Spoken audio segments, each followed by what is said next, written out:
안녕하세요. 전 40대 여자입니다. 이 나이가 되도록 결혼을 하지도 아이가 있지도 않고 혼자서 일도 하고 취미 활동도 하고 그러면서 혼자 살고 있어요. 제가 이렇게 사연을 보내게 된 이유는 아직도 세상은 넓고 따뜻하다는 사실을 말하고 싶어서 이렇게 글을 쓰게 되었습니다. 사실 저는 참 소위 말하는 가출 청소년이었습니다. 제 얘기는 어린 시절로 거슬러 올라가면서 시작할 수 있거든요.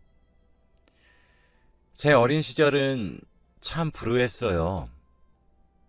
저를 낳으신 엄마와 아버지는 사이가 좋지 않아 할머니 손에 홀로 커야 했습니다. 할머니는 폐지를 주우시며 저를 길러내셨어요. 집에 가게 사정은 여의치 않은 편에 속했지만 할머니의 사랑은 듬뿍 받을 수 있었습니다. 할머니는 제가 학교에 가는 시간에 맞춰 함께 나가 하루 종일 폐지를 주우셨어요. 그게 바로 저희의 생활비였거든요. 그래서 그런지 할머니는 항상 어깨가 쑤시다며 제게 안마를 해달라고 하셨었죠. 할머니에게 안마를 하기 위해 다가가면 항상 희미한 파스 냄새가 났습니다. 코끝을 알싸하게 찌르는 그 냄새가 좋으면서도 싫은 냄새였어요. 할머니 냄새 같아 친근하지만 할머니가 힘들다는 뜻이어서 너무 싫었거든요. 그때까지도 전 저희 엄마 아버지가 죽은 줄 알았습니다. 제가 어느 순간부터 저는 계속 할머니와 단 둘이서 살아왔기 때문이죠. 훗날 할머니가 돌아가시고 나서야 알게 되었습니다. 엄마 아버지는 죽은 것이 아니라 엄마 아버지 두 분 다 저를 버리셔서 할머니가 절 떠맡았다는 사실을요.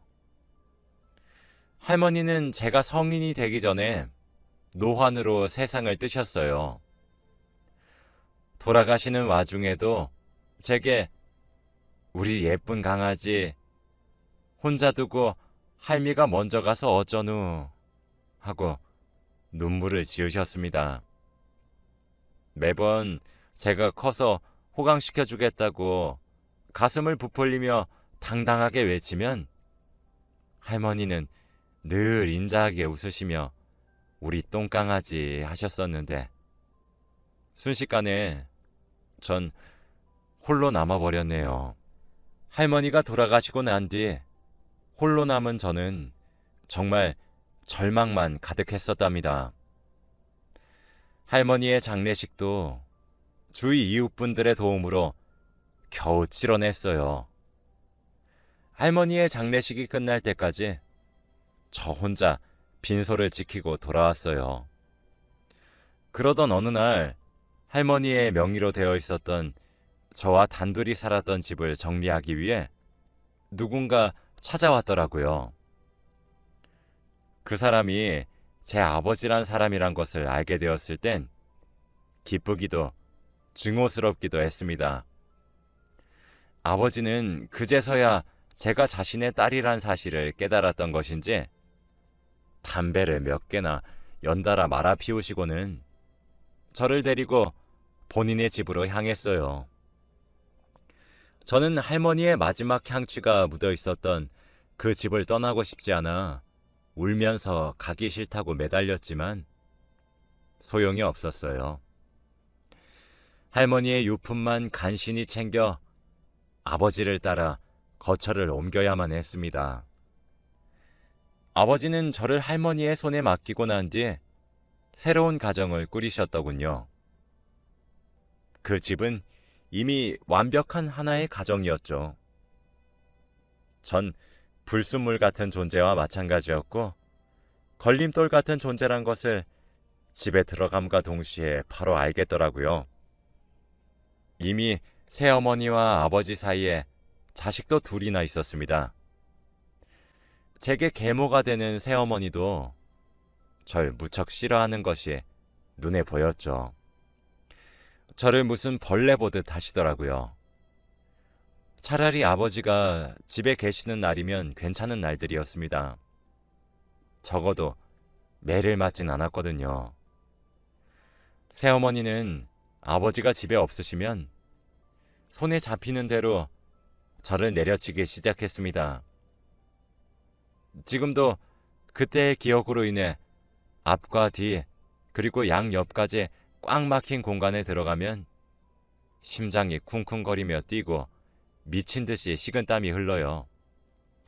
폐쇄공포증이라고 하더군요.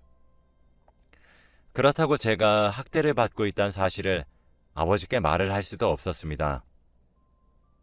아버지에게 말을 하는 순간 새어머니가 절 해코지하겠다고 했거든요. 그리고 제가 아버지께 사실을 말한다고 하더라도 아버지가 절 믿을 거란 생각도 들지 않았어요. 아버지조차 저를 사랑해서 거둔 것이 아니라 계속 버려뒀다가 어쩔 수 없이 도맡았다고 종종 말씀하시곤 했었거든요. 그때 제 나이가 겨우 17살 정도에 지나지 않았고 그런 모진 환경 속에 놓여서 제대로 된 사고가 가능하지 않았습니다. 그런데 어느 날 정말 딱 그런 생각이 들더라고요. 이렇게 살 바엔 왜 사는 건가 싶었고 날 두고 왜 먼저 갔냐고 하늘에 대고 할머니에게 물어보기도 했어요. 한계에 부딪히는 듯한 느낌이 들었습니다. 틈만 나면 괴롭힘을 당하는데 여기 꼭 있어야 할까 하는 의문도 생겼죠. 그리고 새어머니가 저를 그렇게 우습게 알기 시작하니까 그 자식들은 겨우 10살 남짓 되는 나이였던 것으로 기억하고 있는데 저를 하대하고 별 해괴한 명령들을 내리는 등 갖은 방법으로 저를 괴롭히기 시작하더라고요. 그래서 그때 가출을 결심했어요. 어차피 여기 있어 봤자 우리 아버지는 절 보호 하나 제대로 해주시지 못하고 계시고 새어머니는 저를 어떻게 학대해야 잘 학대했다 소문날까 하는 얼굴로 매일을 고민하시고 이복 동생이란 것들은 저를 알기를 우습게 알아 미친 듯이 약을 올리고 때리고 괴롭히기 시작하니까 제가 정말 도저히 살 수가 없겠더라고요.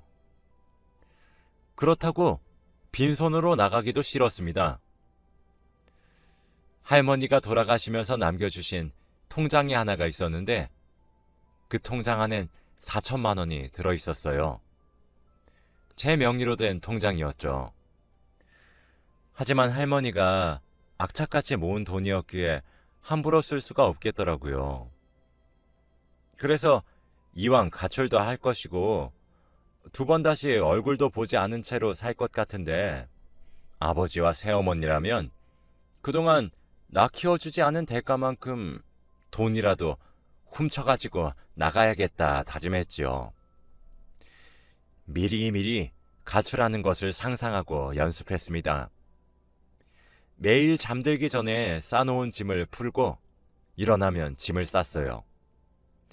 언제든지 훔쳐서 달아날 수 있게 말이에요.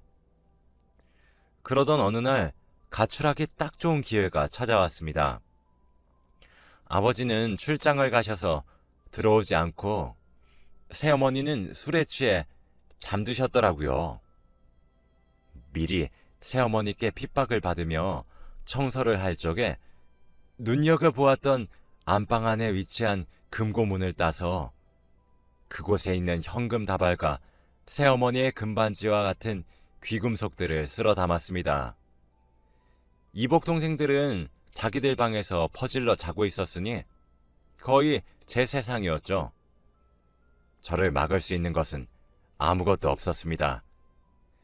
조마조마한 심정으로 손을 벌벌 떨어가며 주워 담았고 하나도 빼먹지 않았어요.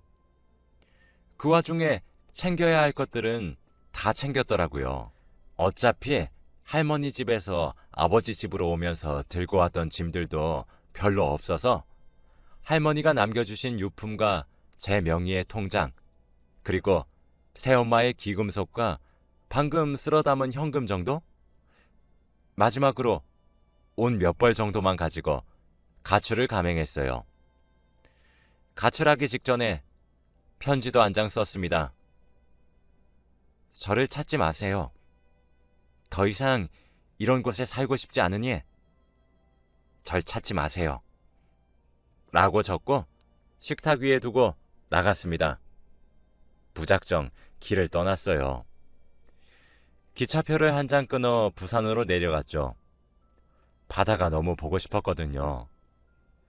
그렇게 찜질방을 전전하면서 한 일주일을 살았습니다. 근데 제가 그렇게 어린 나이에 뭘 할 줄 알겠어요. 할 줄 아는 것도 없고 할 수 있는 것도 없으니 눈앞이 막막하더라고요. 집에서 들고 나온 새어머니의 귀금속들은 집을 떠나고 바로 현금으로 바꿨어요. 그렇게 현금과 바꾼 돈을 합쳐보니 400만 원 정도 되더라고요. 혼자 살기도 막막하고 무서웠던 저는 하숙집을 구했어요. 그때 은인을 만났죠. 하숙집을 들어가서 당당하게 성인이다 거짓말을 쳤어요. 아주머니는 그렇냐고 하시며 알겠다고 금액을 안내하고 말더라고요. 혹시 물어볼 질문들을 대비해서 미리 답변을 준비하고 심호흡까지 하고 들어간 것 치고는 허술한 진행이었죠. 얼떨결에 따뜻한 물로 씻고 나와 밥을 먹었어요. 당시 제가 있었던 하숙집은 아주머니께서 직접 밥을 해다 먹이셨었거든요. 얼마 만에 먹어보는 따뜻한 밥인지 눈물이 앞을 가리더라고요.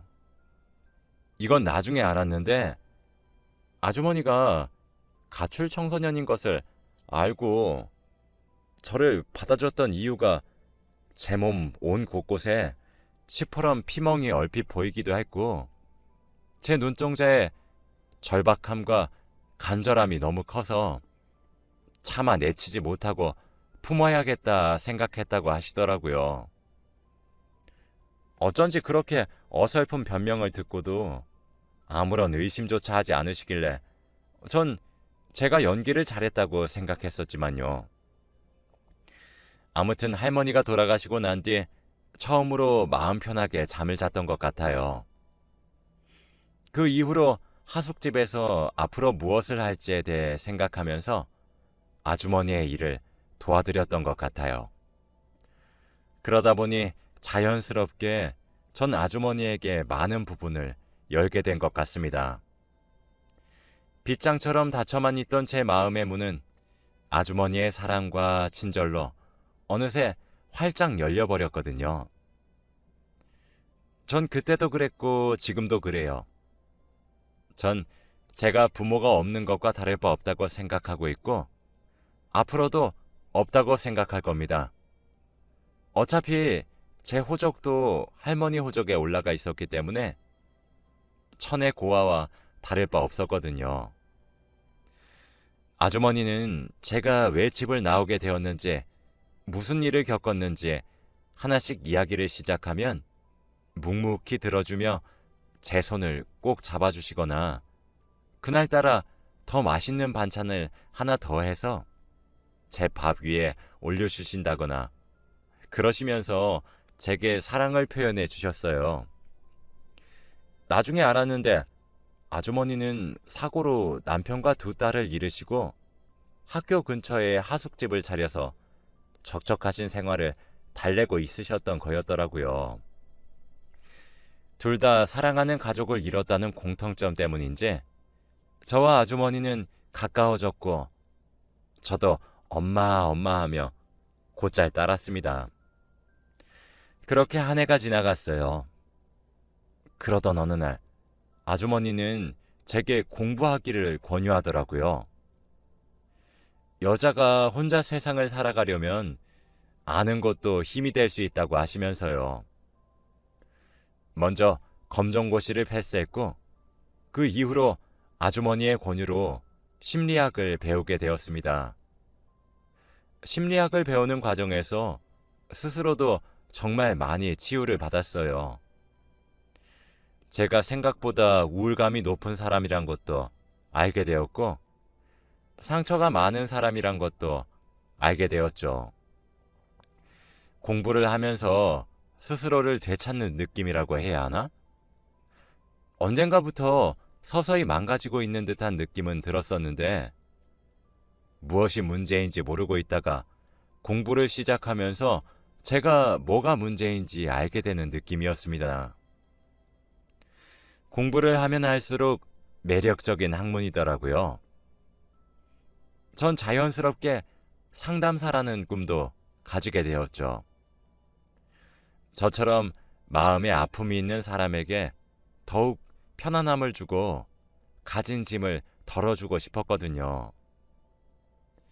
아주머니가 제 마음의 슬픔을 많이 덜어주셨던 것처럼 말이에요. 아주머니가 만들어주신 꿈이었습니다.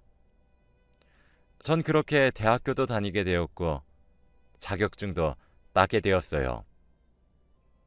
그러던 어느 날 하숙집으로 돌아왔는데 아주머니의 표정이 심상치 않으신 것 같더라고요. 엄마, 표정이 왜 그래요? 라는 제 질문에 응, 아무것도 아니야. 밥 안 먹었지? 된장찌개 했는데 먹을래? 라고 하시더라고요. 전 때가 되면 말씀해 주시겠지, 별일 아니겠지 하며 대수롭지 않게 넘어갔어요. 그러던 어느 날 다른 때와 달리 하숙집을 들어갔는데 아주머니의 인기척이 들리지 않더라고요. 엄마, 엄마 하며 돌아다니는데 계단 근처에 쓰러져 계신 것을 발견하게 되었습니다.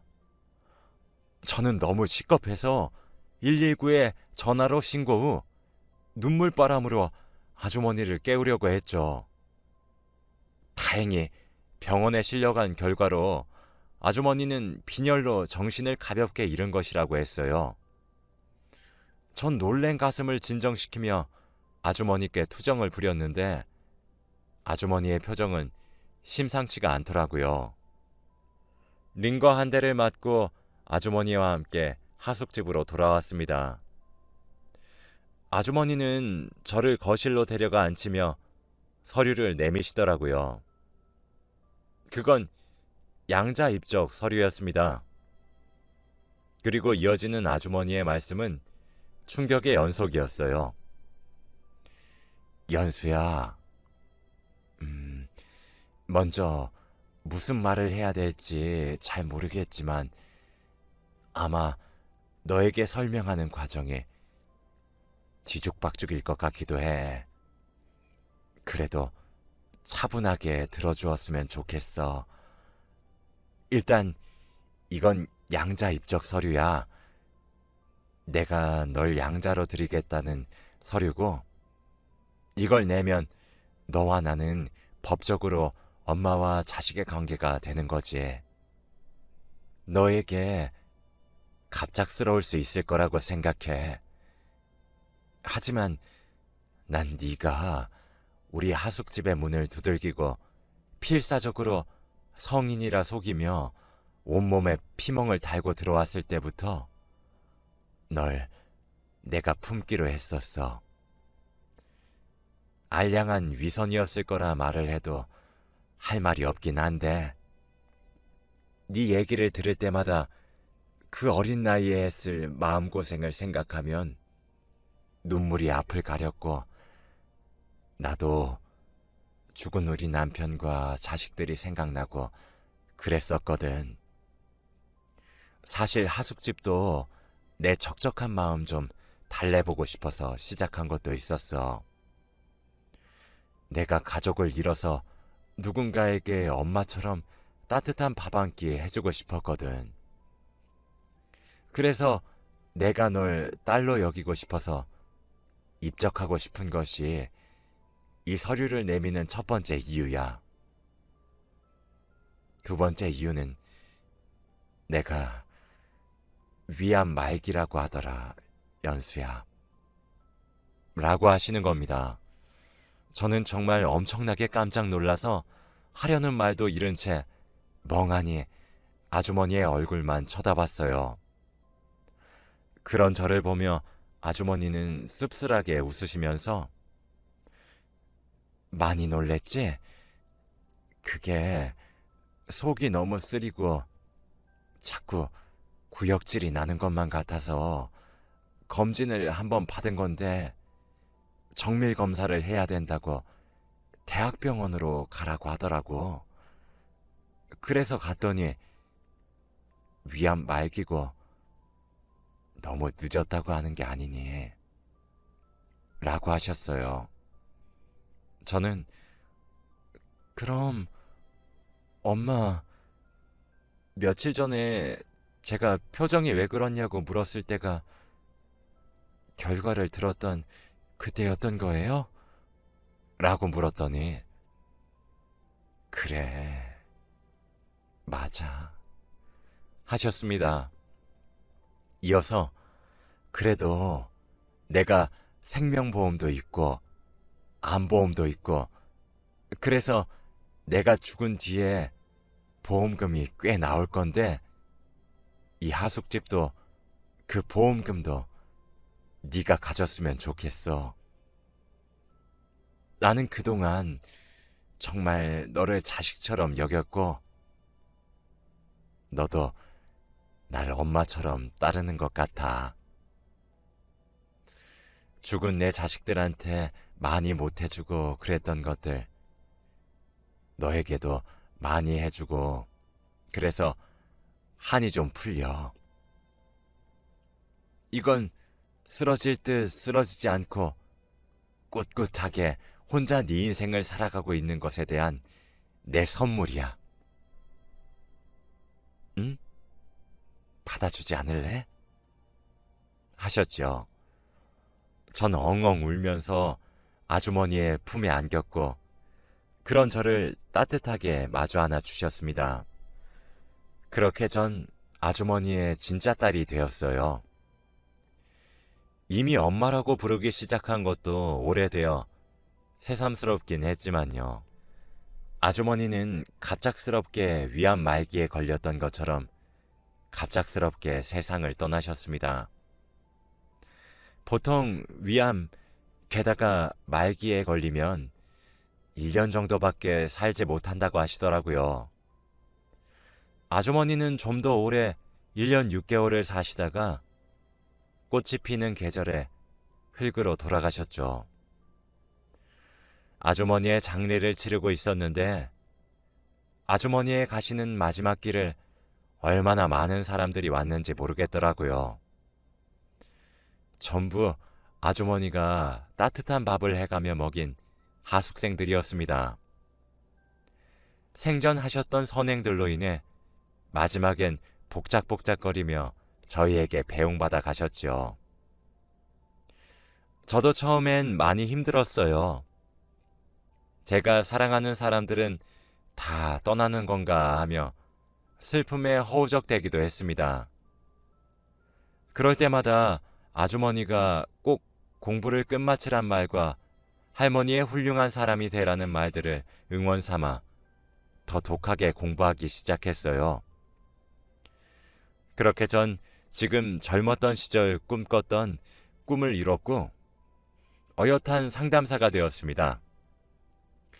현재 저는 어렸을 적에 저와 같이 가정폭력의 피해에 노출되어 있거나 심리적으로 우울하고 불안한 아이들을 도맡아서 상담을 하고 있어요. 그 외에도 자원봉사로도 틈틈이 남들을 위해 봉사하며 살고 있고요.